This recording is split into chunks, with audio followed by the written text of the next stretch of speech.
स्वागत है आपका की नेशन चैनल पर। और आज हम देखने वाले हैं इट चैप्टर 1।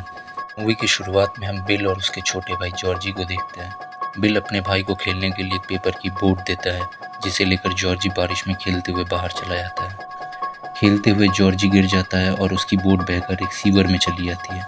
जॉर्जी जैसे ही आगे बढ़ता है तो उसे सीवर में कोई दिखाई देता है। वो अपना नाम पेनीवाइज बताता है और जॉर्जी को अपनी बातों में उलझाने लगता है। और जैसे ही जॉर्जी अपनी बोट लेने के लिए आगे बढ़ता है तो पेनीवाइज उसका हाथ खा जाता है। जॉर्जी वहाँ से निकलने की कोशिश करता है पर पेनीवाइज उसे सीवर में खींच लेता है।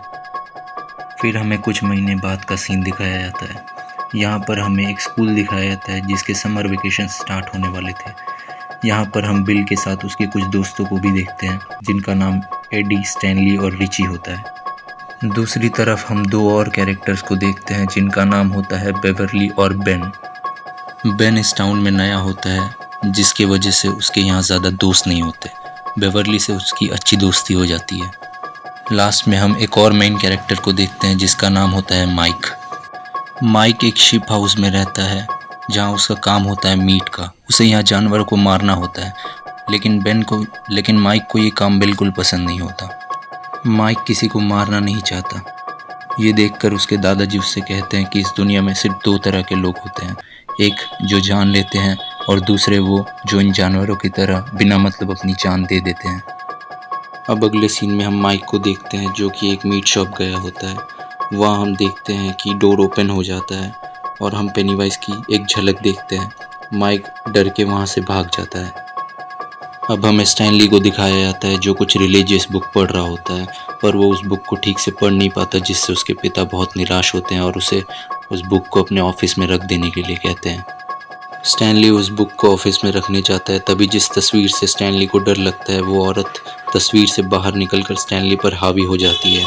स्टैनली डरकर वहाँ से भाग जाता है। अब हम बेन को देखते हैं जो लाइब्रेरी में इस टाउन के बारे में पढ़ रहा होता है। तभी वो एक बलून को देखता है जिसका पीछा करते हुए वो बेसमेंट में पहुंच जाता है, जहां एक सरकटा आदमी बेन के पीछे लग जाता है जो कि और कोई नहीं पेनीवाइज होता है।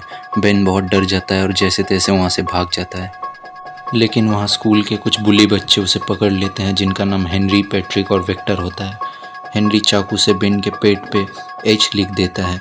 बेन उसके मुंह पे लात मारकर पीछे खाई में गिर जाता है। हेनरी और उसके दोस्त बेन का पीछा करने लगते हैं। हेनरी का चाकू वहाँ कहीं गिर जाता है तो वो उसे ढूंढने लगता है। जैसे तैसे छुप छुपा कर बेन वहाँ से भागने में कामयाब हो जाता है। पैट्रिक को पास के सीवर से कुछ आवाज़ आती है तो वो एक स्प्रे और लाइटर की मदद से रोशनी करते हुए आगे बढ़ता है, लेकिन पेनीवाइज उसे डराकर वहीं मार देता है। बेन के दोस्त जब उसे ऐसे जख्मी हालत में देखते हैं तो वो उसकी मदद करते हैं। वो एक मेडिसिन शॉप में जाते हैं, लेकिन वो मेडिसिन खरीदने के पैसे नहीं होते उनके पास, तो बेवरली इनकी मदद करती है। वो शॉपकीपर को अपनी बातों में उलझाती है तो वो लोग पीछे से दवाई चुरा लेते हैं और फिर बेन की मरहम पट्टी करते हैं। बेवरली को ऐसा महसूस होता था कि उसके पिता उसे मोलेस्ट करते हैं। उसके पिता उसे और उसके बालों को गंदे नज़र से छूते हैं तो बेवरली गुस्से में आके अपने बालों को ही काट देती है। अगले दिन ये सभी अपने वेकेशन एंजॉय करने के लिए एक ऊंची चोटी से कूदने का डिसाइड करते हैं। ये लोग वहाँ बहुत एंजॉय करते हैं। वहाँ पर एडी को बेन की बुक मिलती है जिसमें टाउन की पुरानी फ़ोटोज़ थी। एडी को घर जाने में देरी हो रही होती है तो वो निकल जाता है। एडी को रास्ते में एक अबंडन घर दिखता है। तभी एडी के घड़ी का अलार्म बजता है जो कि उसने अपनी दवाइयाँ लेने के लिए सेट किया था। गलती से उसके हाथों से सारी दवाइयाँ गिर जाती हैं और जैसे ही वो दवाई उठा रहा होता है तो वहाँ एक ज़ॉम्बी जैसा क्रिएचर एडी के पीछे पड़ जाता है, लेकिन जैसे तैसे एडी भी वहाँ से निकलने में कामयाब हो जाता है। बेवरली को देखते हैं जिसे अपने वॉश बेसिन से कुछ आवाज़ आती है तो वो एक इंच टेप को अंदर डालती है। जैसे ही वो उसे बाहर निकालती है वो देखती है कि उसके सारे कटे हुए बाल खून से सने हुए बाहर आते हैं। फिर उस वॉश बेसिन से खून का फव्वारा निकलता है और देखते ही देखते पूरा वॉशरूम खून से भर जाता है।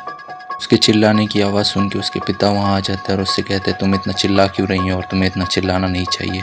तो बेवरली उनसे पूछती है कि आपको क्या ये सब नहीं दिख रहा, ये खून के धब्बे आपको नहीं दिख रहे हैं। के पिता बिना कुछ कहे वहाँ से चले जाते हैं। अगले दिन बेवरली सब दोस्तों को वहाँ लेकर आती है तो उसके दोस्त ये सब देखकर चौंक जाते हैं और सब मिलकर उसे साफ भी करते हैं। वापस आते हुए वो माइक की साइकिल देखते हैं जहाँ पर हेनरी और उसके दोस्त माइक को बहुत परेशान कर रहे होते हैं। ये सभी उस पर पत्थर फेंकने लगते हैं और जैसे तैसे माइक को बचा लेते हैं। बेन कहता है कि ये सभी घटनाएं हर 27 साल बाद रिपीट होती है, यानी कि हर 27 साल बाद पेनीवाइज आता है और बच्चों को मारने लगता है। सब बिल के घर में जाकर एक प्रोजेक्टर में टाउन के सभी मैप्स और डायग्राम्स देखने लगते हैं। तब इन्हें पता चलता है कि टाउन के जितने सीवर्स हैं ये सभी एक पॉइंट में आकर कनेक्ट होते हैं, जो कि है वो अबंडन घर और उसके अंदर का कुआं। भी पेनीवाइज बाहर आकर इनको डराने लगता है, वो प्रोजेक्टर से ही बाहर आकर इनको डराने लगता है। तो ये जैसे तैसे करके बाहर रोशनी में आते हैं और उससे बचते हैं। सब उस घर के अंदर आ जाते हैं जहाँ पेनीवाइज सबको डराने के लिए अलग अलग रूप लेता है। एडी को तस्वीर वाली भूत दिखाई देती है और बिल को अपना छोटा भाई दिखाई देता है। ये सब अपने अपने डर का सामना करते हैं। मौका देखकर बेवर्ली पेनीवाइज की आंख में एक रॉड घुसा देती है। पेनीवाइज जख्मी हो चुका था, इसीलिए वहाँ से चला जाता है और इन सबको पता चलता है कि पेनीवाइज ग्रुप में वार नहीं करता, वो हमेशा अकेले इंसान पर वार करता है। सीन शिफ्ट होता है हेनरी पे, जहाँ हमें दिखाया जाता है कि पेनीवाइज उसे इन्फ्लुएंस कर रहा होता है। वो उसके दिमाग के साथ खेल रहा होता है और वो उसके इन्फ्लुएंस में आकर अपने पिता को ही जान से मार देता है। दूसरी तरफ बेवर्ली को दिखाया जाता है जिसके पिता उसको असॉल्ट करने की कोशिश कर रहे होते हैं। तो बेवर्ली भी फाइट बैक करती है और जैसे तैसे अपने पिता को मार के बेहोश कर देती है, लेकिन तभी वहाँ पेनीवाइज आ जाता है और उसे उठा कर लेके चला जाता है। तो बिल और उसके सभी दोस्त बेवर्ली को बचाने के लिए उसे अबंडन घर के कुएं में जाने लगते हैं, लेकिन पीछे से हेनरी आ जाता है जो कि माइक को मारने लगता है। यहाँ पर माइक भी फाइट बैक करता है और हेनरी को उसी कुएं में गिरा देता है। अब ये सभी कुएं के अंदर आकर बेवर्ली को ढूंढने लगते हैं, जहाँ बेवर्ली अनकॉन्शियस होकर हवा में तैर रही होती है। क्योंकि बेवर्ली पेनीवाइज से डरी नहीं होती है, इसीलिए वो सिर्फ अनकॉन्शियस हुई होती है। पेनीवाइज ने उसे सिर्फ अनकॉन्शियस किया होता है, वो उसे मार नहीं पाया था। तभी बेन उसे किस करता है और बेवर्ली होश में आ जाती है।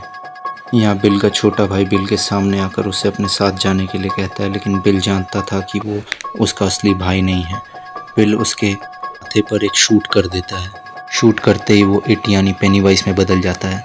अब पेनीवाइज उन सबको डराने लगता है और अलग अलग रूप में डराता है। इन सबको मारने की बहुत कोशिश करता है, लेकिन इन सब का डर अब ख़त्म हो चुका था और ये सब मिलकर उसे मारने लगते हैं, उसका सामना करते हैं। अंत में पेनीवाइज खुद उससे डरकर, उन लोगों से डरकर वहाँ से भाग जाता है और गायब हो जाता है। कहानी के अंत में हम देखते हैं कि ये सभी एक जगह मिलते हैं और अपने हाथों पर एक कट मारकर एक ब्लड ओथ लेते हैं, एक कसम खाते हैं कि अगर 27 साल बाद पेनीवाइज फिर से आता है तो हम सब मिलकर इसका सामना करेंगे। आशा करते हैं आपको वीडियो पसंद आई हो और इसके नेक्स्ट चैप्टर के लिए चैनल को सब्सक्राइब और वीडियो को लाइक ज़रूर करें। शुक्रिया।